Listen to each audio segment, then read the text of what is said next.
Hyderabad central university భూముల వ్యవహారంలో తెలంగాణ ప్రభుత్వానికి గట్టి ఎదురుదెబ్బ తగిలింది.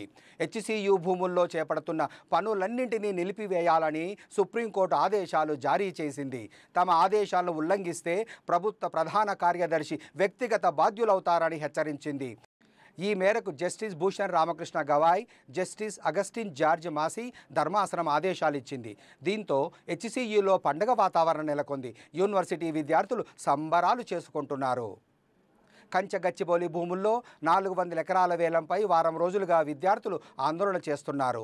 యూనివర్సిటీల్లో ఒక్క అంగుళం భూమిని కూడా వదులుకోలేమని భీష్మించు కూర్చున్నారు. ఈ తరుణంలో సుప్రీంకోర్టు తమ పోరాటానికి మద్దతుగా ఇచ్చిన ఉత్తర్వులపై విద్యార్థులు హర్షం వ్యక్తం చేస్తున్నారు. మరోవైపు సుప్రీంకోర్టు ఉత్తర్వులపై రాజకీయ వర్గాల నుంచి హర్షం వ్యక్తమవుతుంది. కంచగచ్చిబౌలి పర్యావరణ పరిరక్షణ కోసం సుప్రీంకోర్టు ఇచ్చిన తీర్పు పట్ల బీఆర్ఎస్ వర్కింగ్ ప్రెసిడెంట్ కేటీఆర్ ధన్యవాదాలు తెలిపారు. ఇది హైదరాబాద్ సెంట్రల్ యూనివర్సిటీ విద్యార్థుల విజయం. విద్యార్థుల నిస్వార్థ నిరంతర స్ఫూర్తివంతమైన పోరాటం వల్లనే ఈ సానుకూల తీర్పు వచ్చింది అన్నారు ఆయన. సీఎం రేవంత్ రెడ్డి దుందుడుకు చర్చలకు ఇది చెంపపెట్టు లాంటిదని మాజీ మంత్రి హరీష్ రావు వ్యాఖ్యానించారు. నిన్న పార్టీ ఫిరాయింపుల విషయంలో మొట్టికాయలు, నేడు హెచ్సియు భూముల విషయంలో సుప్రీం అక్షింతలు, స్ట్రెచర్ ఉందని విర్రవీగితే చట్టం చూస్తూ ఊరుకోదు. పర్యావరణాన్ని కాపాడంలో ప్రభుత్వాలు వైఫల్యం చెందినప్పుడు న్యాయస్థానం మార్గదర్శకంగా ఉండడం శుభ పరిణామం.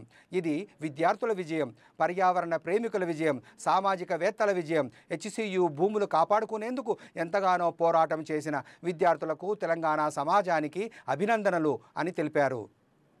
హెచ్సియు భూముల వ్యవహారంపై సుప్రీంకోర్టు గురువారం సుమోటోగా స్వీకరించి ఈ అంశంపై తెలంగాణ హైకోర్టు రిజిస్ట్రార్ నుంచి నివేదిక తెప్పించుకొని విచారించింది.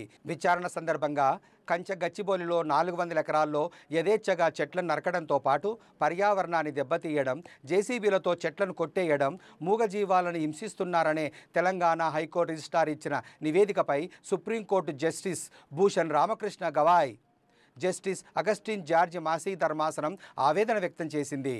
ఇది చాలా సీరియస్ విషయం. చట్టాన్ని మీ చేతుల్లోకి తీసుకుంటారా? అవసరమైతే సీఎస్పై తీవ్ర చర్యలు తీసుకుంటాం. ఏ అధికారంతో చెట్లను ఎలా తొలగిస్తారని పర్యావరణ విధ్వంసంపై సుప్రీంకోర్టు సీరియస్ అయ్యింది. అత్యవసరంగా చెట్లను నరకాల్సిన పరిస్థితి ఎందుకు వచ్చింది? సిఎస్, జిహెచ్ఎంసీ కమిషనర్ ఏం చేస్తున్నారు అని ప్రశ్నించింది. హెచ్సియు భూములపై తెలంగాణ ప్రభుత్వం వేసిన కమిటీ నుంచి జిహెచ్ఎంసీ కమిషనర్తో పాటు పలువురు అధికారులను తొలగించింది. ఈ నెల 16 కల్లా సిఈసి పర్యటించి నివేదిక ఇవ్వాలని ఆదేశించింది.